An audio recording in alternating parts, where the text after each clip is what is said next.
Hello and welcome to Club Deck Corner here on Club at 22, the Rangers podcast. I am your host Scott Carney and joining me today is Ali Pearson. How's it going, mate? Not bad.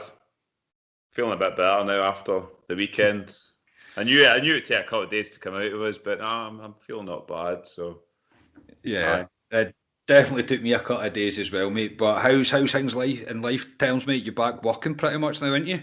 Back working, aye. I'm still furloughed 2 half days a week. If I'm furloughed on a half day and a Friday, which I'm quite enjoying, to be honest. I don't know if they could just keep me doing that for the rest of my life. Have a half day Friday, but no, that's me back pretty much near enough full time now. So it's weird being back, to be honest. I've been part time since Christmas, but to be back full time and I'm out and about now as well, so I can go and visit people as well. So no, it's decent, and I see Scotia for the first time in 8 months, I think it is, on Friday. I'm booked for the beer gardens. I know you can't make it because of work, so I'm looking forward to that. A wee bit of normality. Hopefully it doesn't push for rain, but it looks all right, to be fair, for Friday. Yeah, it looks not too bad, but you know what it's usually like, mate. Yeah, as I say, I can't get the time off up, mate. Obviously, I took a bit of time off moving into the new pad. I've learnt this week that DIY is not as easy as you think it is. It's pretty difficult, but yeah, I mean, I have to say, it's just really adjusting new life here. I'm gutted that I'm not coming out tomorrow, but it does slowly feel like life's coming back to normal, mate. Things are getting better. So we just need to keep our fingers crossed, and hopefully the news comes soon that we're allowed back into Ibrox. I think that's what we're all patiently waiting for. But anyway, we are obviously here to preview Old Firm weekend once again, and also discuss some news, some Rangers news. But as I say, Ali, you touched on it. It's been a few days now since the disappointment of Sunday evening and the Scottish Cup exit. So we'll just go a wee bit of a reaction to that. So Gerrard on the match after it in his post-match interview to RTV, he acknowledged we've not been good enough in competitions. He gave credit to St Johnstone, was critical of Rangers not taking the opportunities. He added, the reality is the cup was a priority after winning the league and now it's gone. We have to stop getting stung in cup competitions. Tav also spoke to RTV after the match. Looked just as disappointed as us, to be honest, in his interview. Called conceding the last minute goal in the manner that we did as criminal. Was disappointed in himself for missing the penalty, but said the boys need to pick themselves up to get ready for the Old Firm. So Ali, as I say, it has been a few days now. We would usually record this on the Friday, but you and a few of the boys are booked into the pub, so that's why we're recording it on the Thursday. So we don't know the kind of press conference of tomorrow, but we are a few days on now. So how are you? Are you feeling any better, really, about it? Yeah, no. Like I said this season, I mean, if somebody told us at the beginning of the season you'd get pumped out both cups early doors, but you would win the league, you would grasp it, and I would grasp it. But it's because we've won the league so early this season. See, if we were still going for the league, I don't think it would have hurt us as much, that one there. But it's because we've wrapped the league up so early, and I honestly think because we've wrapped the league up so early, I think it's been a disadvantage to us going forward, because I think Rangers, since they've won the league, and I'd imagine you'll agree with me, have been playing in second gear. They've not been the free-flowing, high-tempo type team we've seen that was going for the league. And I think that's to get up from winning the league and what they've put into that, to then go and play these meaningless type games, to then get up for a cup. You can see the Celtic game, you can get up for that, Celtic, yeah. But to get yourself up to that level again, I think they look like a team that's running an empty as well, Rangers. I really do. I think they've just put everything into the league. It's disappointing. I mean, the cup, like I said, the cup wasn't major for me this season. But when you're there, you've knocked Celtic out. It's yours to go and win. It was just disappointing the manner Rangers played, because we know they can play a hell of a lot better. Hats off to St Johnstone. They deserved it. I can't say they didn't deserve it, because they did deserve it. But we missed too many chances, and a lot of players just weren't up to it at all that day. And yeah, I mean, obviously that's the third year on a trot where we've been put out of the cup. We've had one League Cup final, which we should have won, and the rest we've been put out early doors in these cups. And it's, for Rangers, it's not good enough. I mean, me and you have been brought up and winning cups, winning doubles, winning trebles. We can't just win this league and go, oh, we've done it and that's it. We need to motor on. So next season, like we said in the previous pod, we need to win the league next season. That's the priority again. But next season, we need to win one of these cups just to get that monkey off the back again. 100%, mate. I can't disagree with anything that you said there. I think it's more the manner of the way that it happened. Look, this team are going to go down in history, mate. But we're not going to criticise too much for the fact of we're out of two cups. I think it's the manner, the way both of them happened. Last minute goals have stung us twice in both competitions, the League Cup and the Scottish Cup. But the team have got so much credit in the bank because they've achieved their ultimate goal. Their ultimate goal was to win the league, to win 55, to stop the fake 10 in a row that they were going for, and we have managed to do it. And you have to kind of take things into perspective in that terms. I think because you are right, mate, because we won the league so early, it's like, I mean, it was the kind of like, we've done all the hard job. Celtic were out, fair enough, for the League Cup. They get put out by Ross County. We get put out by St Mirren. The Scottish Cup, we put Celtic out. So you're thinking, we've still got it. There's still something there. We weren't even out of second gear against Celtic. But then just to go and do the way that we've done. I was very disappointed on Sunday. And I think some of the reaction of it's been quite hilarious as well. Now, I generally think it's quite sad, mate, that some people hate our club more than love their own club. I mean, some of the responses I've got from it, mate, from like moon howlers, you would think they've won the league 6 months ago and they're at their 20 points. Yes, 20 points clear at the top of the table. It's a strange existence for some, but I can't say I'm really surprised by it, to be honest. To be fair, yeah. if that's the highlight of their season, we know who we're talking about. If the highlight of their season is watching us getting knocked out by St Johnstone in a cup that we put them out of the round before and we're 20 points clear in the league, whatever it is, then, oh, brilliant. They can have that for the rest of their lives if they want. If that's what they can hold on to. I mean, I know our YouTube views from the last pod is way up, mate. So I'd like to thank all the Tims out there. That's fantastic. You keep listening in. We're obviously doing a good job for you, but if that's the highlight of their season, then oh my God. Yeah, they helped put us on the map a wee bit, mate. I'm not going to lie. A few people have contacted me a wee bit interested in sponsorships and stuff like that. So you've got to thank them for it. And the fact that they're getting their giggles out of this, it's good for them and it's good for us. And it's got to make you laugh. As you say, we won the league in about December and we've been kind of cruising in second gear since then, and we beat them with ease. So yeah, if this is their highlight, then let them have it. I'll be thank them for it. Yeah, at least as, I mean, us as Rangers fans, I like to think we are pretty dignified and stuff. We can take it all in the chin. I've listened to a lot of podcasts this week. Everyone's as disappointed as we are, but we can take it in the chin. I mean, look at Celtic. They won quadruple fucking trebles, whatever it was, and then they get knocked out of a League Cup at the beginning of this year, and they were up at Parkhead throwing sharks everywhere. So at least we are not down at Ibrox doing that. Exactly, mate. Exactly. We were all quite dignified in defeat and accepted it. Took it on the chin, as you would expect Scotland's Premier Club to do, mate. This is why we are the biggest club in Scotland and always will be. Anyway, we will leave that there. Obviously, it was a disappointing week, but we're over it now. We need to look forward now to the Old Firm. But before we get there, we'll just discuss some news.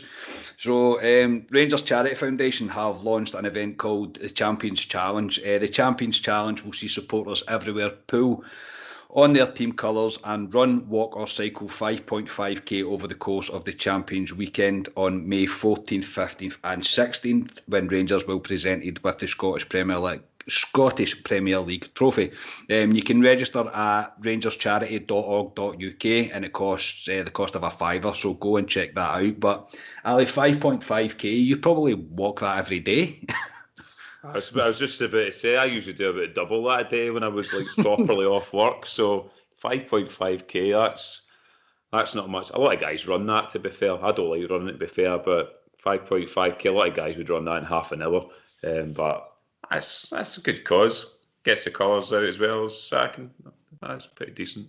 It's a good incentive. I like it. It's quite a good idea. I think it's a brilliant idea. Whether I'll take part in it or not, I'm not 100% sure. I might do it on the 14th maybe, because on the 15th I definitely won't be able to walk Oh, 5.5k. But yeah, I think it's brilliant from the Charity Foundation. It kind of just puts another wee mark on that championship weekend. So well done for them for that. So also as well, BioWave have become. I nearly done BioWave again, mate. I keep saying BioWave. BioWave has become the next Rangers sponsor to be announced, and will also become the front shirt sponsor of the Rangers women team. The club website said BioWave joined the club's family of top-tier official partners who invest significantly into Rangers both commercially and through their global partnership activation strategies. Rangers commercial and marketing director James Bisgrove said, "We're delighted to welcome BioWave as the main partner for Rangers women's team in a deal that underlines Rangers' strong support for women's football and emphasises our one club ethos." Now, I'm sure you've all seen from social media that BioWave have added their name to the top of the Copeland Road stand, and I think possibly the Broom Loan as well. I'm all for sponsors giving us money, mate. I'm all for it. I get a wee bit sceptical when we start adding sponsorships all over shirts. That gives me a wee. I don't like it. I say I'm quite old school in that fashion, and I'm very old school in the fashion that I don't really like things getting added to our stadium. Am I being a wee bit too old fashioned here, or would you tend to agree with that? uh, I would agree with you. I saw it going up over the Copeland. Doesn't look brilliant, but how much money are these guys giving us? I mean, I've always said to you before, we've discussed it when we've been out, in terms of renaming Ibrox. I mean, I would never want it, but you see a lot of these clubs a company will come in and rename it and call it, there's Arsenal, the Emirates or whatever, or the Etihad, Man City, but they always refer to it as what it used to be. But yeah, Bisgrove's done well in terms of all what he's brought in. I just hope he doesn't go too far with it, if you know what I mean. But Yeah, yeah, it's getting. I just don't like it, man. I'm going to be honest. I don't like the way it looks on the coping stand. I don't like it. I mean, I like the Rangers and that on top of the Sandy Jardine stand, and I like that it's called the Sandy Jardine stand. I'm fine for all that kind of stuff. But when it comes to kind of sponsors that I've never heard of before, mate, I have no idea what this company are. I've looked them up now, obviously, and they're to do with pain blocking.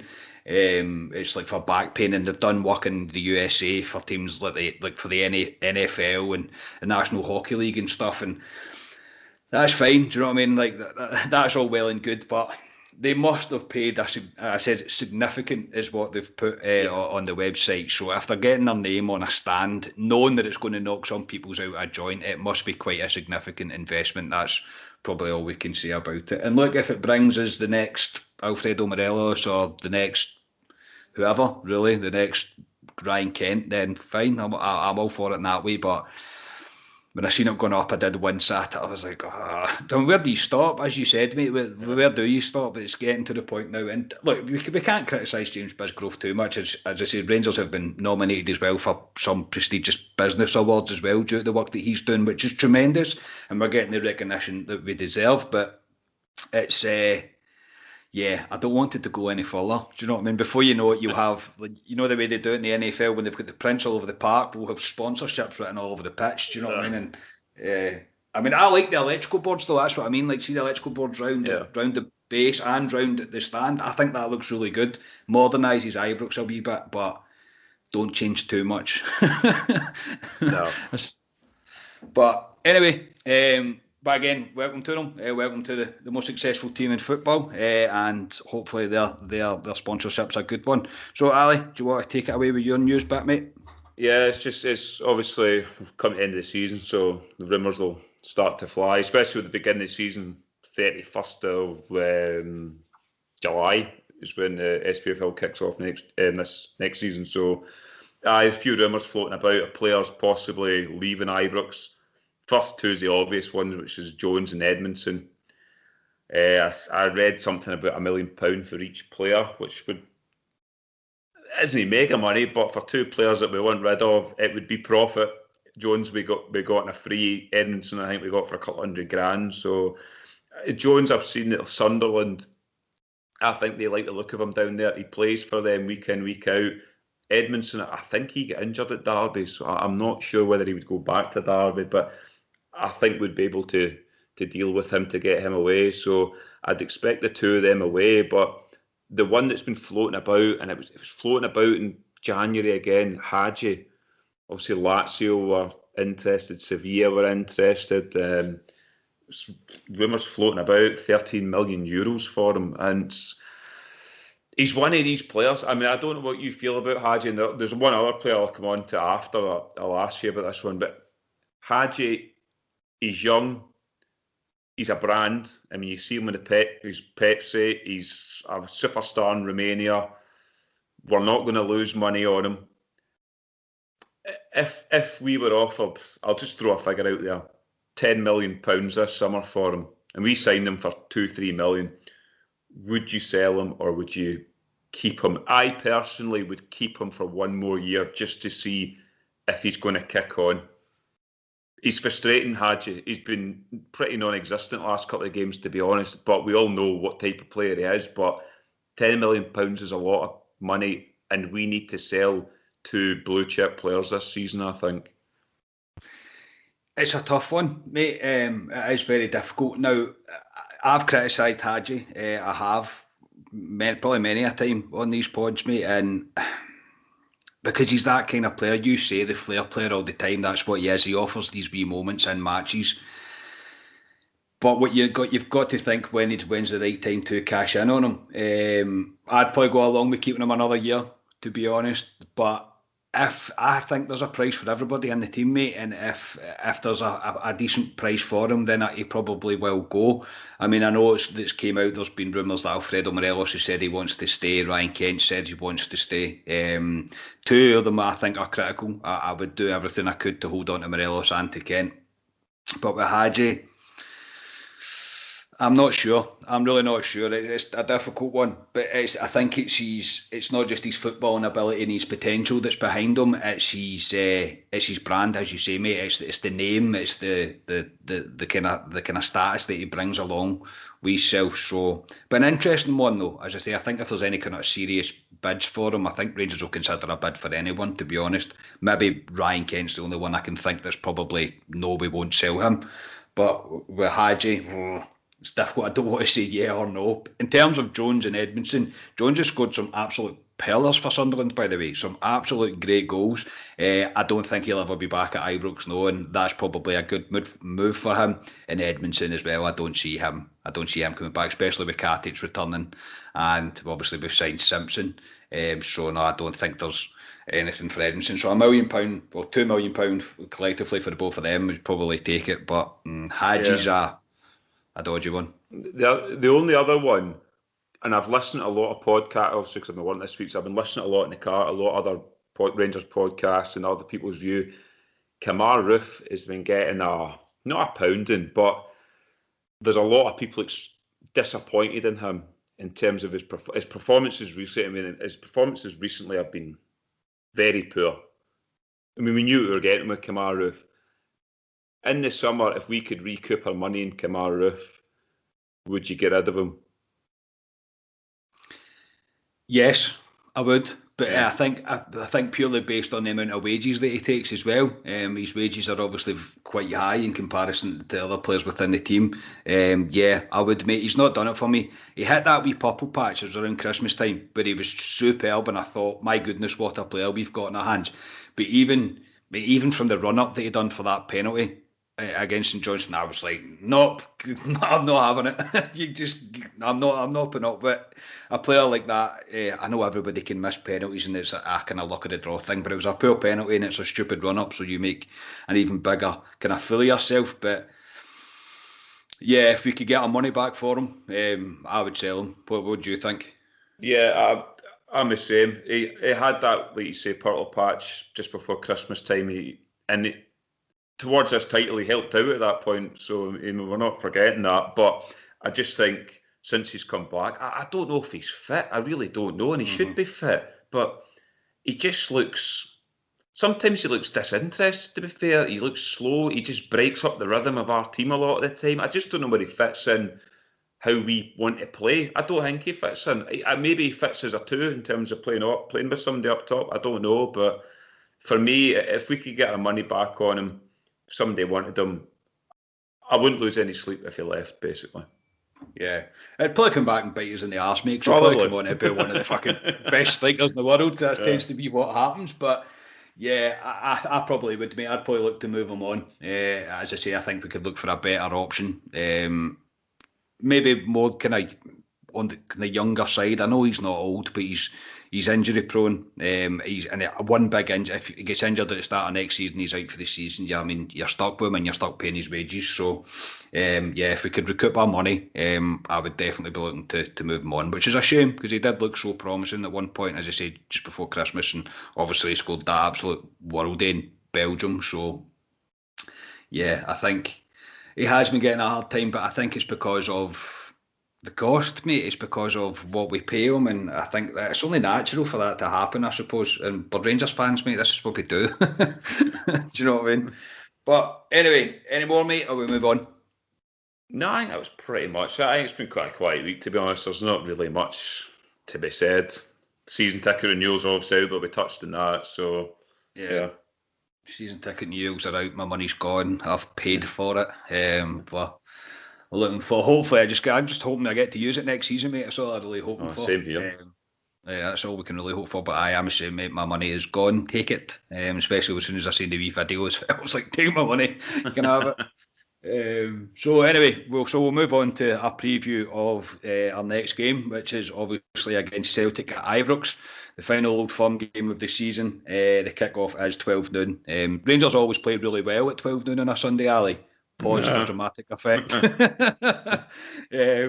So the cup exiting Sunday, though, I think it's made this game a wee bit more important than it probably should have been. I know it's an Old Firm. And you always want to win them, but I think Rangers need to come out and put a bit of a performance in on Sunday. What's your thoughts on the game?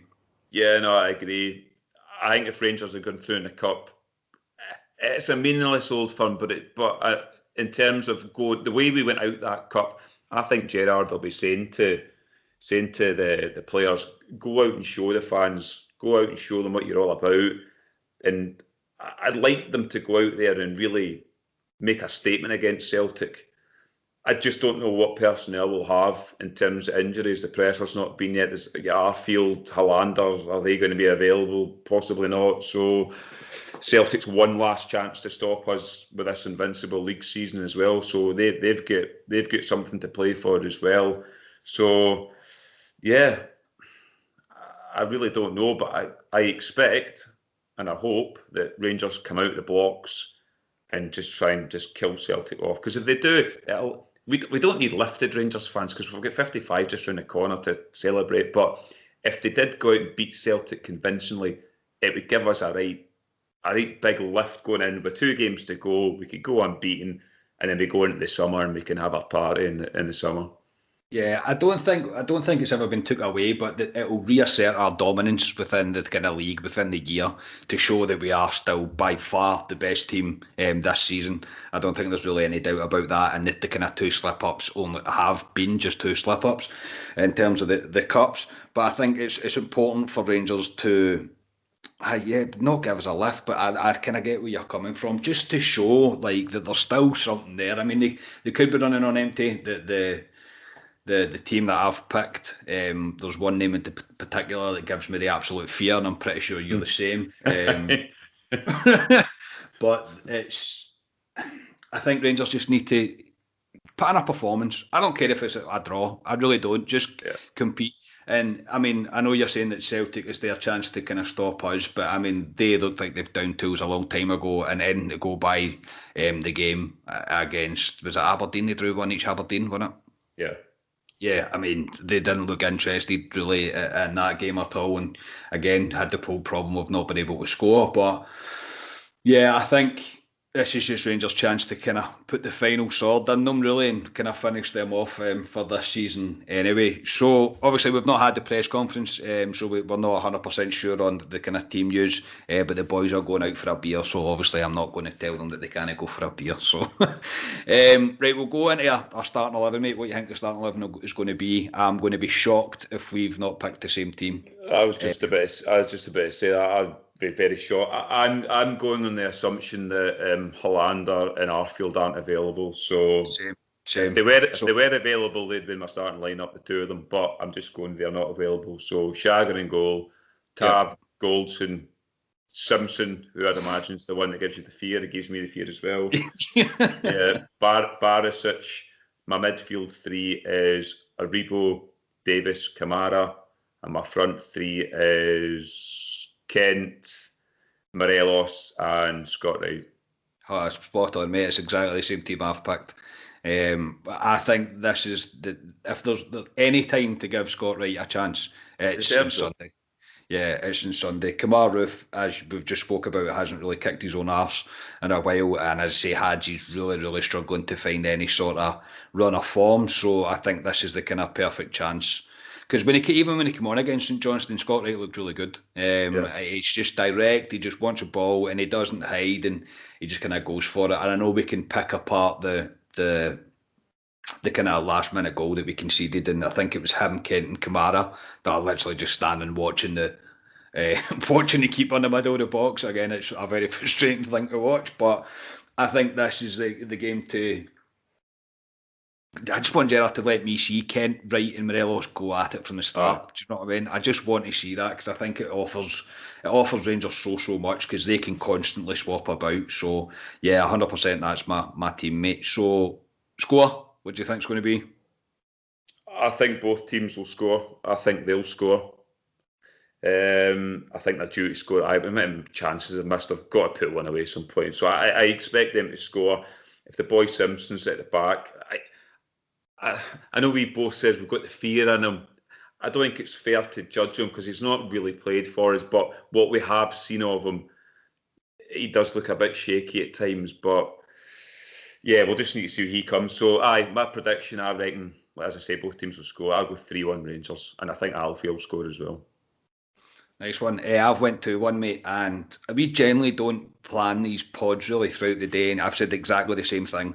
I think it'll be quite a close game, and I think they're definitely due a goal against us, like 100% due a goal. I don't go by your laws of averages thing that you go on about all the time, but I don't think they'll beat us. I think it could possibly be something like one each as well, because if both teams turn up and they both kind of be arsed, then as I say, it could be a kind of a nothing game. But I think there's now a wee bit of pride at stake for both teams. Rangers to obviously show a reaction from Sunday, and for Celtic to actually try and put a glove on us this season. So it's been interesting to see what kind of game we get. But just go out there and do them, Rangers. Just finish them, literally finish them off. Right, Ali, that will do us for this week on Club Deck Corner. So we're just on a Sunday now. Enjoy your day out tomorrow, mate. I'm gutted I won't be there, but thank you very much for your time today, mate. No problem. Like I say, tomorrow, I'm looking forward to tomorrow. I've hardly drank during all this lockdown, so I've got the fear tomorrow. So Saturday could be a lying in the bed feeling sorry for myself. Saturday, you mean? Saturday. Aye. I think there's only one time I can remember that after the first lockdown, when the first kind of lockdown got lifted, if you like, me and you rattled through a couple of bottles of gin, mate, and I think that's probably the most drunk I've known you to be at that point. We were both hammered that night. But I'm the same, mate. I drink, but I don't drink to the way I would usually do if I go out. Yeah. But anyway, mate, enjoy it. As I say, I do wish I was there. You can raise a pint to me, mate, in my absence. So yeah, that'll do us. Thank you to everybody for listening. Shameless plug. But if you don't already, can you please subscribe to the YouTube channel, like the videos, give us a wee 5-star rating on Apple Podcasts, leave a comment and share anywhere that you can. It really does help support us and really makes a huge difference. And I'm even talking to you as well, Timmy. You can do it as well. So thank you to all for listening. We are Club at 22, the Champions Podcast, and we will speak to you again next time. We are the people. Cheers.